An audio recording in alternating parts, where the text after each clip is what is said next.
Hello everyone. आज हम देखने वाले हैं कि जब हम दो संख्याओं को जोड़ते हैं या फिर घटाते हैं तो किस समय प्लस का चिन्ह आता है और किस समय माइनस का चिन्ह आता है।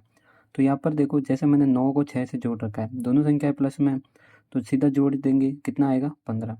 उसके बाद में यहाँ पर देखो कि एक संख्या माइनस में है और दूसरी संख्या प्लस में है। तो इसमें क्या होता है, जब भी एक संख्या माइनस में आती है ना तो हम घटाते हैं, लेकिन चिन्ह कौन सा लगता है, जो बड़ी संख्या पर चिन्ह होगा। यानी यहाँ पर क्या है, माइनस का चिन्ह है, तो 9 में से 3 गए तो 6 आ गया। लेकिन यहाँ पर माइनस का चिन्ह है तो हम क्या लगाएंगे, बड़ी वाली संख्या पर माइनस का चिन्ह है तो हम क्या लगाएंगे, माइनस। उसके बाद में यहाँ पर देखो, यहाँ पर क्या कर रहे हैं, दोनों संख्या माइनस में है। जब दोनों संख्या माइनस में होती है तो हम क्या करते हैं, उन दोनों संख्या को जोड़ देते हैं और फिर माइनस का चिन्ह लगा देते हैं। यानी यहाँ पर 5 और 4 को जोड़ा तो 9 और फिर माइनस का चिन्ह लगा दिया। अब यहाँ पर देखो, एक दोनों संख्याओं में से एक संख्या माइनस में है तो हम क्या करेंगे, घटाएंगे। और चिन्ह कौन सा लगेगा घटाने के बाद, जो बड़ी संख्या पर चिन्ह है। इसमें से दोनों में से बड़ी संख्या कौन सी है, 9, तो इस पर चिन्ह कौन सा लग जाएगा, प्लस का। अब ये तो तुम बचपन से पढ़ते आ रहे हो, लेकिन इसका कारण क्या है, ऐसा क्यों होता है कि जब जब तुम इन दो दो संख्याओं को जोड़ते हो तो कब माइनस आता है, कब प्लस आता है।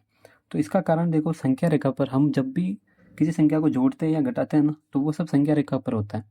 जैसे अब जैसे मैं छोटी संख्या ले लेता हूँ, क्योंकि संख्या रेखा पर बड़ी संख्या दर्शाना इतना पॉसिबल नहीं है कॉपी में। तो इसके लिए हम क्या करते हैं, छोटी संख्या ले लेते हैं। जैसे 3 + 2 ले लिया, ठीक है।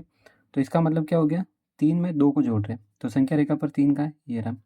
और जोड़ना है मतलब क्या क्या करना है, प्लस वाली साइन की संख्या की तरफ बढ़ना है। तो संख्या रेखा पर प्लस वाला साइन किधर है, इस तरफ, यानी 2 जोड़ेंगे तो 2 बार बढ़ना है। यानी 3 से एक बार बढ़े तो 4 आया, दूसरी बार बढ़े तो 5 आया। कितना हो गया, 5। अब हम क्या करते हैं, एक संख्या माइनस में ले लेते हैं। जैसे 3 और माइनस के 2 ले लिया, तो अब 3 में से क्या करना है, 2 घटाना है। घटाना है मतलब माइनस की संख्या की तरफ बढ़ना है। संख्या रेखा पर माइनस की संख्या किधर है, इस तरफ है, तो हम क्या करेंगे, इस तरफ बढ़ेंगे। यानी 3 में से 2 घटाना है, यानी 2 बार चलना है इस तरफ। 3 से एक बार चले 2 आया, दूसरी बार चले तो 1 आ गया, तो ये हो गया 1। अब हम देखते हैं कि जब बड़ी संख्या माइनस में हो, जैसे माइनस का 3 ले लिया और प्लस का 2 ले लिया, तब कितना आएगा। तो माइनस का 3 संख्या रेखा पर देखना है, कहाँ पर है, ये रहा। और प्लस का 2 यानी प्लस की संख्या की तरफ बढ़ना है, कितनी बार, 2 बार।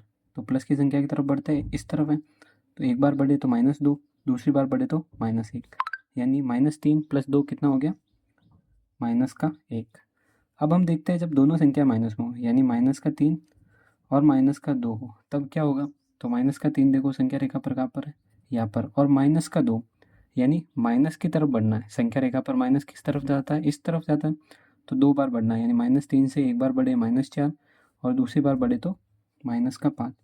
तो इस तरह से तुमने देखा कि कब जो है संख्या पर माइनस का मान आता है और कब प्लस का मान आता है। जब दोनों संख्या माइनस में हो तो हम क्या करते हैं, दोनों संख्या को जोड़ देते हैं और माइनस का चिन्ह लगा देते हैं। जब एक संख्या माइनस में और दूसरी संख्या प्लस में हो तो दोनों में घटाना ही है, लेकिन तब जब चिन्ह लगाना होता है ना, तब हम ये देखते हैं कि बड़ी संख्या माइनस में है तो माइनस का चिन्ह लगेगा, यदि बड़ी संख्या प्लस में है तो प्लस का चिन्ह लगेगा। बाकी दोनों संख्या प्लस में है तो क्या होता है, सीधा जुड़ जाता है और प्लस का चिन्ह नहीं लगता। तो आई होप आपको समझ में आ गया होगा कि किस तरह से संख्या रेखा पर हम दर्शा सकते हैं। ये आपने बचपन से पढ़ रखा होगा ये सूत्र, लेकिन आज आज आपको कारण पता चल गया कि ऐसा होता क्यों है। So thank you so much for watching this video. Thank you.